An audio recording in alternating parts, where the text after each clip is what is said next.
لیکن ہمیں 10,000 یا 20,000 روپے چاہیے، کیا اس کے لیے یہ 10 یا 20,000 روپے لینا جائز ہے یا نہیں؟ بالکل جائز ہے۔ دیکھیے گا، اسے دلالی کہتے ہیں، اور عام طور پہ ہمارے معاشرے میں دلالی کے پیشے کو بہت ہی برا اور گھٹیا سمجھا جاتا ہے، اور دلالی کے پیشے میں جو آمدنی ہوتی ہے اس کو حرام سمجھا جاتا ہے۔ حالانکہ شریعت میں یہ بالکل جائز ہے، درست ہے۔ اس کی کچھ شرطیں ہیں، کیونکہ کسی کے پاس کوئی چیز ہوتی ہے، زمین ہوتی ہے، لیکن اس کو گراہک نہیں مل رہا ہوتا، گراہک کے پاس پیسہ ہے لیکن اس کو راستے نہیں مل رہے کہ کون زمین بیچے گا، یا اس کے پاس وقت نہیں ہے کہ وہ گلی گلی اور ڈگر ڈگر نگر نگر مارا مارا پھرتا رہے اور تلاش کرتا رہے، تو ایک تیسرا بندہ ہوتا ہے جس کو جو اپنے رابطہ زمین بیچنے والے سے کرتا ہے اور ادھر زمین خریدنے والے سے کرتا ہے، تو اس صورت میں یہ دونوں سے معاملہ کراتا ہے، ایجنٹ اور وکیل کی حیثیت سے، دلال کی حیثیت سے۔ جو تیسرا آدمی ہے، اس تیسرے آدمی کو عرب میں اور ہمارے سماج میں دلال کہتے ہیں، اور یا کمیشن اس کی جو اجرت لیتا ہے اسے دلالی یا کمیشن کہتے ہیں۔ تو اس سلسلے میں سمجھا جائے یہ جائز ہے، لیکن اس میں تھوڑی سی شرط ہے، حلال اور جائز چیزوں کی خرید و فروخت میں دلالی کرنے کا پیشہ اختیار کرنا جائز ہے۔ اپنی محنت اور کام کے مطابق پہلے سے ہی مناسب اجرت طے کر دی جائے تو طے کی ہوئی رقم لے سکتا ہے، اور اجرت ایک پارٹی سے بھی لے سکتا ہے اور دونوں پارٹیوں سے بھی لے سکتا ہے۔ البتہ جو محنت اور مزدوری جسے کہتے ہیں اجرت، وہ طے اور متعین ہونا چاہیے، کیونکہ کیا ہے، متعین نہیں ہوگی تو لڑائی اور جھگڑے کا ذریعہ بنے گا، اس لیے وہ ناجائز ہو جائے گا۔ لہذا دلالی اور یا کمیشن جو ہے متعین اور فکس ہونا چاہیے، اور پھر جو وکیل ہے، تیسری پارٹی ہے، جو دلال یا جو ہوتا ہے، وہ اس کا اجرت لینا بھی جائز ہے اور دینا بھی جائز ہے۔ جی، شگفتہ شاہین بہنیں یہ کہہ رہی ہیں السلام علیکم ورحمۃ اللہ وبرکاتہ مفتی صاحب۔ وعلیکم السلام ورحمۃ اللہ وبرکاتہ۔ مفتی صاحب، آپ سنڈے کمنٹ باکس میں ضرور میرے سوال کا جواب دے دیجیے گا۔ میرا سوال ہے، دین پر عمل کرنے کے باوجود بھی ایسا لگتا ہے کہ مکمل طریقے سے دین پر نہیں چل پا رہے ہیں۔ صدیوں میں رسم و رواج اتنے زیادہ ہو گئے ہیں، ہونے لگے ہیں کہ اب رسم و رواج سے بچنا بہت مشکل ہو گیا ہے۔ آپ رہنمائی فرمائیں، کیونکہ میں چاہتی ہوں مکمل طریقے سے دین پر عمل کروں۔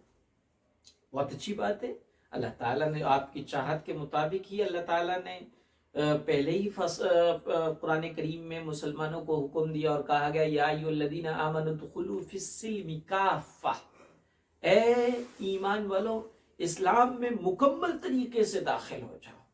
خوشی ہو، راحت ہو، پریشانی ہو، بچے کی پیدائش ہو یا گھر میں کسی کی موت ہو، خوشحالی ہو یا تنگحالی ہو، ہر حال میں شریعت کے مطابق اپنی زندگی گزارنا ایک مسلمان کی شرعی ذمہ داری ہے۔ لہذا جو ہے پورے شریعت پر، پورے دین پر عمل کرنا کی کوشش کرنا چاہیے، اور جو نہ ہو پائے، کچھ چیزوں میں کوتاہی رہنے لگے، تو ایسی صورت میں جو ہے ان پر اللہ سے استغفار اور توبہ کیا کریں، اپنے آپ کو کوڑھایا نہ کرے۔ ہاں، جتنا طاقت ہے اتنی طاقت بھر اپنے آپ میں رسموں اور رواجوں سے بچ کر سنت نبوی پر عمل کرنے کی فکر کرنا چاہیے، کوشش بھی کرنا چاہیے۔ ہمارے معاشرے اور سماج میں جس میں ہم رہ رہے ہوتے ہیں، وہاں پر سب لوگوں کا مزاج دینی نہیں ہوتا ہے، اس لیے بہت ساری رسم و رواج ہماری آنکھوں کے سامنے ہو رہی ہوتی ہیں اور ہم اس کو روکنے پر بھی قادر نہیں ہوتے ہیں، اور اس میں جو ہے شامل ہونا بھی پڑتا ہے۔ تو اس سلسلے میں یہ سمجھا جائے کہ ہر برائی کو، کوئی بھی برائی ہو، شریعت کے خلاف ورزی ہو رہی ہو، رسموں کی شکل میں، رواجوں کی شکل میں، تو ایسی صورت میں اس کو روکنے کے 3 درجے ہیں. ہاتھ سے روک دیں اگر طاقت ہے, ہاتھ سے نہیں روک سکتے زبان سے کہہ دیں, زبان سے نہیں کہہ سکتے تو اب اس کو دل میں برا سمجھیں اور اس میں شریک نہ ہو.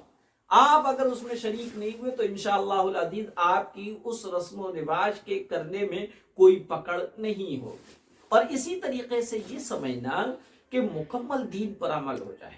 دیکھیے جب تک بہت اچھی سوچ ہے, مکمل دین پر عمل کرنا چاہیے اور فکر بھی کرنا چاہیے, لیکن بعض لوگ یہ سمجھتے ہیں کہ ایسا کیا مطلب ہے, اگر عمل کرنا تو پورے دین پہ کرو, ورنہ کیا فائدہ ہے 2-4 وقت کی نماز پڑھنے سے. یہ بہت بڑی غلط فہمی. کسی چیز کو آپ مکمل نہیں کر سکتے تو بہتر ہے جتنا کر سکتے ہیں اتنا تو کریں. یہ شیطانی وسوسہ ہوتا ہے کہ دین پر عمل کرنا ہے تو مکمل طریقے سے کرو, یہ کبھی پڑھ لی کبھی چھوڑ دی, یہ بہتر نہیں ہے. یہ شیطانی وسوسہ ہے. کسی بھی چیز کو آپ مکمل نہیں کر سکتے تو جتنا کر رہے ہیں اور جتنا کر سکتے ہیں اتنا کرتے رہیے, اور مکمل کی اللہ تعالیٰ سے دعا مانگیے گا. اللہم اعنی علی ذکرک و شکرک و حسن عبادتک, یہ دعا مانگا کریں. انشاءاللہ العزیز اللہ تعالیٰ مکمل دین پر چلائے گا. اس کے معنی کیا ہے؟ اللہم اعنی, اے اللہ میری مدد فرما, علی ذکرک, اپنے ذکر کرنے پر, و شکری کا, اور اپنے شکر کرنے پر, و حسن عبادتک, اور اپنی بہترین عبادت کرنے پر میری مدد فرمائیے. اس دعا کو پڑھا کریں, انشاءاللہ العزیز دین پر چلنا آسان ہو جائے. یہ کچھ کہہ رہی ہیں لیکن آڈیو میں ہیں, اس کو سنتے پھر اس کے بعد جواب دیتے ہیں. مجھے ایک سوال پوچھنا تھا. ایک حدیث ہے, من لم يسأل اللہ یغضب علیہ, جو شخص اللہ تعالیٰ سے سوال نہیں کرتا اللہ تعالیٰ اس سے ناراض ہے. تو صرف اس حدیث کا نام مطلب بتا. جی صحیح ہے یہ حدیث. جو اللہ تعالیٰ سے سوال نہیں کرتا ہے, جو اللہ سے مانگتا نہیں ہے, اللہ اس پر غضبناک ہوتا ہے, اللہ اس سے ناراض ہوتا ہے. یہ بہترین حدیث ہے. اللہ تعالیٰ سے مانگتے رہنا چاہیے. قرآن کریم میں بھی اللہ تعالیٰ نے فرمایا قال ربکم ادعونی استجب لکم, تمہارا رب تم سے کہتا ہے کہ تم مجھ سے مانگو, میں تمہاری دعاؤں کو قبول کروں گا. ایک روایت میں تو یہ ہے کہ شیطان کی اللہ تعالیٰ نے قبول کی تو انسان کی قبول کیوں نہیں کرے گا. شیطان نے مہلت مانگی, اے اللہ مجھے مہلت دے دے, طاقت دے دے, قوت دے دے, میں تیرے بندوں کو سیدھے راستے سے, دائیں سے بائیں سے, آگے سے پیچھے سے بہکاؤں گا, گمراہ کروں گا. اللہ نے اس کو ایک فکس وقت تک کے لیے مہلت دے دی, طاقت دے دی, قوت دے دی. یعنی اللہ نے شیطان کی سن لی تو انسان تو اشرف المخلوقات ہے, انسان کی کیوں نہیں سنے گا. اور انسانوں میں بھی مومن اگر مانگتا ہے تو کیوں نہیں اللہ تعالیٰ سنے گا. لیکن یاد رہے ہمارا یہ مزاج بنا ہوا ہے, جو ذات ہمارے مانگنے سے خوش ہوتی ہے ہم اس سے مانگتے نہیں, اور جو ہمارے مانگنے سے ناراض ہوتے ہیں, ہم سے نظریں پھیر لیتے ہیں, ہماری ویلو کو اپنی نگاہوں سے گرا دیتے ہیں, ہم ان سے ہاتھ پھیلاتے ہیں. یعنی کہ انسانوں کا اصول بتاؤ, انسان چاہے وہ کوئی بھی تعلق والے ہوں, کوئی بھی رشتہ دار ہوں, وہ مانگنے سے کوئی بھی انسان خوش نہیں ہوتا, ناراض ہوتا ہے, منہ پھیر لیتا ہے. انسان اسی کی عزت کرتا ہے جو اس سے کبھی نہ مانگے. انسان اس سے خوش ہوتا ہے, نہ مانگنے والے سے خوش ہوتا ہے, اور مانگنے والے سے منہ پھیرتا ہے, بچتا ہے, اور اس کو بہت ہی حقیر اور اس کے بہت ہی کم ویلو کا سمجھ لیتا ہے.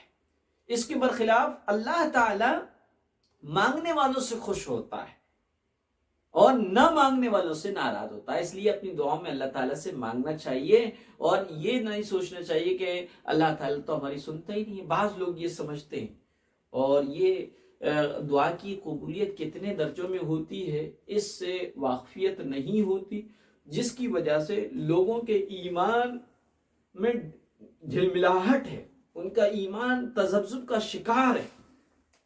کیوں؟ اس لیے کہ جو یوٹیوب ہے, یوٹیوب ایسا پلیٹ فارم ہے جس میں ہر ایک اپنی ویڈیو اپلوڈ کرتا ہے, اور ہر ایک چاہتا ہے کہ میرے ویوز زیادہ ہوں, میرے سبسکرائب زیادہ ہوں, میرے فالوورز زیادہ ہوں اور مجھے لائک زیادہ ملے، مجھے کمنٹ زیادہ ملے، مجھے میری ویڈیو زیادہ شیئر کی جائے، ہر ایک اسی نیت سے اس پلیٹ فارم پہ موجود ہے۔ ہاں البتہ کچھ اللہ والے ایسے ہیں جو واقعی دین کی خدمت کی غرض سے جو ہے اس پلیٹ فارم پہ موجود ہیں، اور یہی وجہ ہے ان کے چینل مونٹائز ہو چکے ہیں اور بہت سارے ان کے سبسکرائبر بھی ہیں، لیکن وہ یوٹیوب کی طرف سے آنے والی سیلری وہ نہیں لیتے ہیں، یا لے کر جو ہے غریبوں میں تقسیم کر دیتے ہیں۔ بہرحال تو میں کہہ رہا تھا یوٹیوب کے پلیٹ فارم پر بہت سارے وظائف کی ویڈیو ہوتی ہیں، یہ دعا پڑھو آپ کی ہر جائز مراد پوری ہوگی اور آپ کی دعا ضرور قبول ہوگی اور یہ ہوگا وہ ہوگا،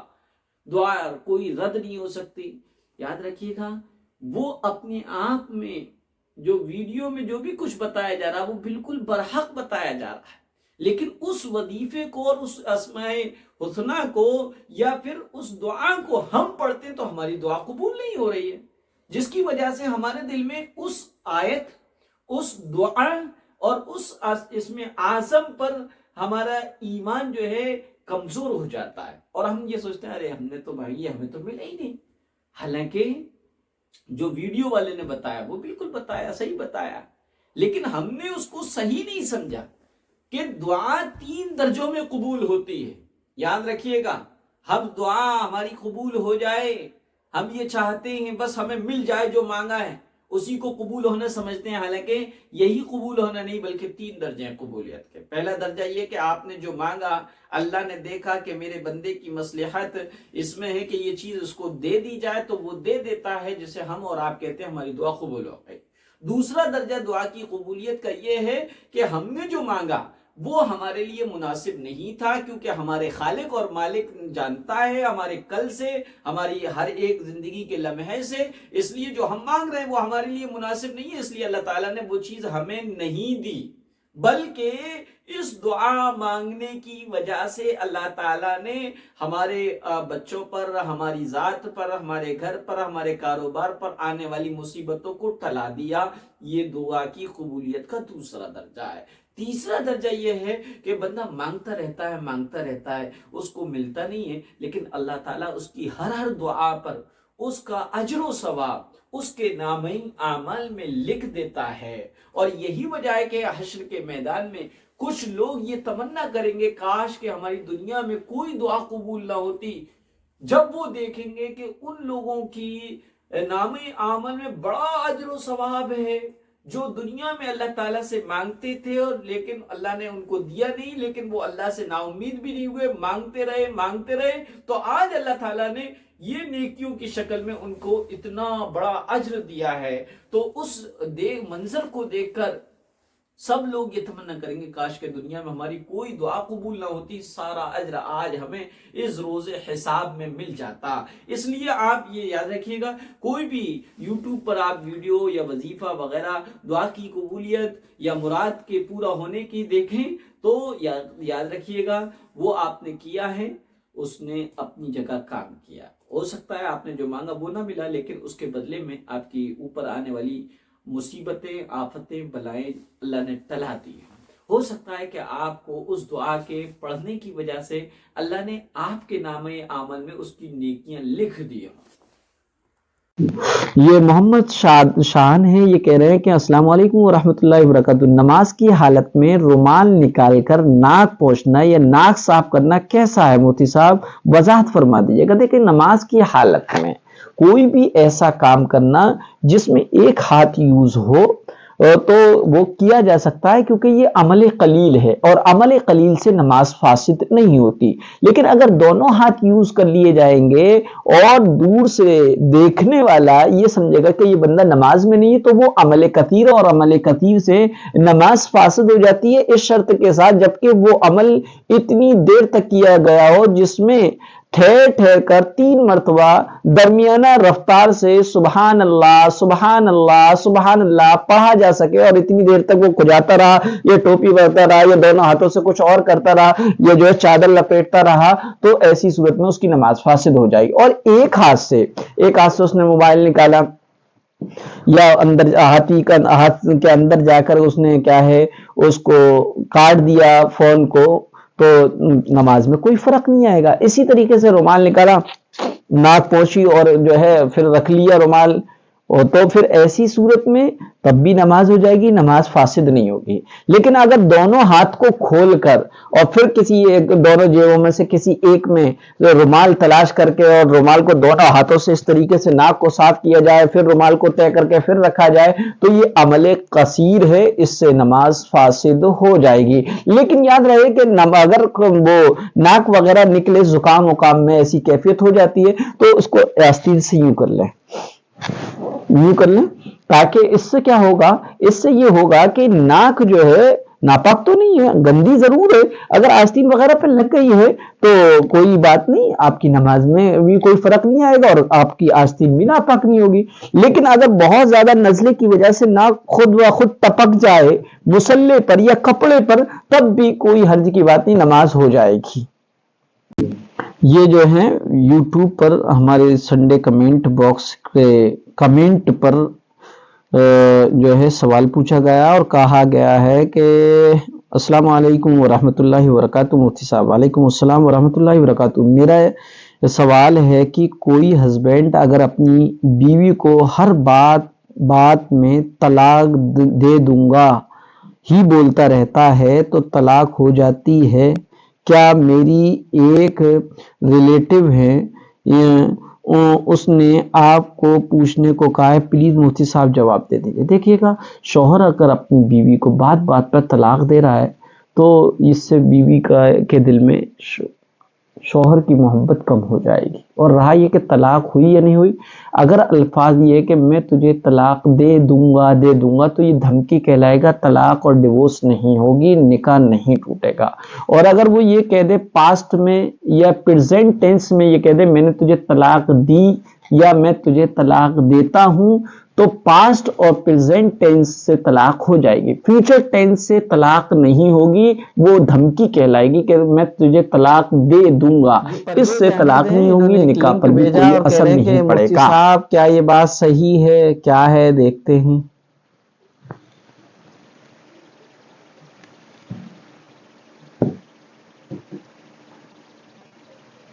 میرا نام اسحاق ہے اور میرے بیٹے کا نام عبد الرحمان ہے۔ اس کو بار بار سانپ کاٹ رہا ہے۔ لوگ کہتے ہیں کہ بیٹے کا نام تبدیل کر، اس کو سانپ کو نام آتا ہے اس کا، یہی ہے وہ۔ اللہ کے بندے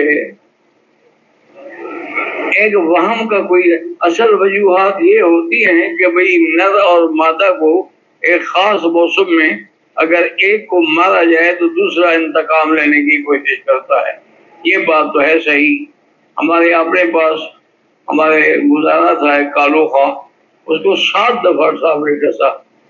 میں نے اس کو بلایا، میں نے کیا بات ہے؟ اس نے کہا حضرت میں نے ان کا مادہ کو مارا تھا، اس کا نر جو ہے اسی مدت میں اسی مہینے میں آگے بدلا لیتا ہے، لیکن مجھے ہوتا کچھ نہیں، میں مرتا نہیں ہوں۔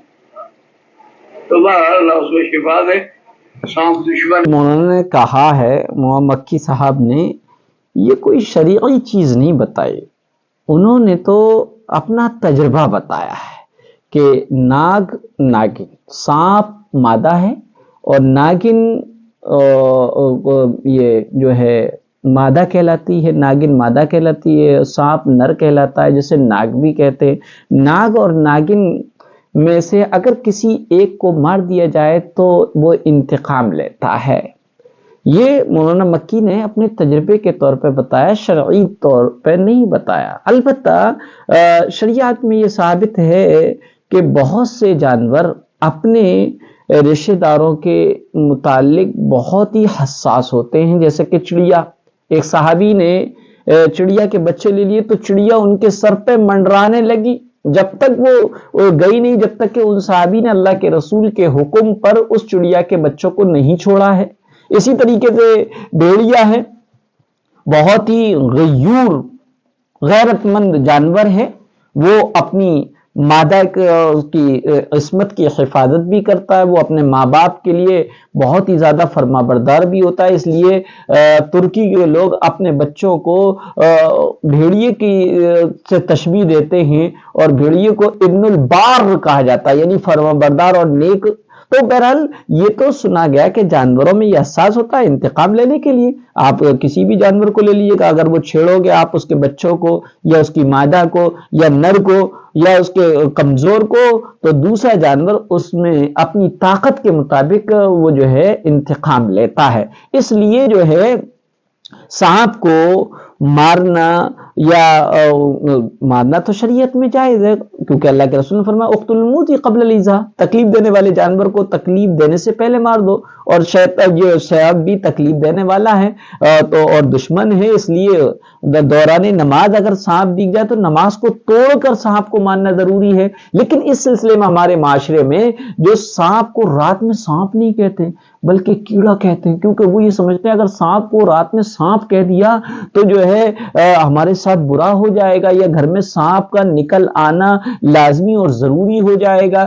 یہ جو ہے شریعت میں کے بھی خلاف ہے اور تجربے کے بھی خلاف ہے۔ اسی طریقے سے یہ کہنا کہ جو ہے ناگن فوٹو کھینچ لیتی، کسی نے کسی سانپ کو مارا، ناگ کو مارا یا ناگن کو مارا، تو وہ جو ہے اس کی آنکھوں میں فوٹو آ جاتا ہے مارنے والے کا، اور وہ جو ہے فوٹو سے اس کی مادہ یا نر دوسرا جو ہے زندہ اس کو پہچان لیتا ہے اور پھر مارنے والے سے انتقام لیتا ہے۔ یہ فلمی باتیں ہیں، ڈرامائی باتیں ہیں، ان کا حقیقت سے کوئی تعلق نہیں۔ ہاں البتہ مولانا مکی نے اپنے تجربے کی بنیاد پر انتقام لینے کی جو بات کہی ہے وہ درست ہے۔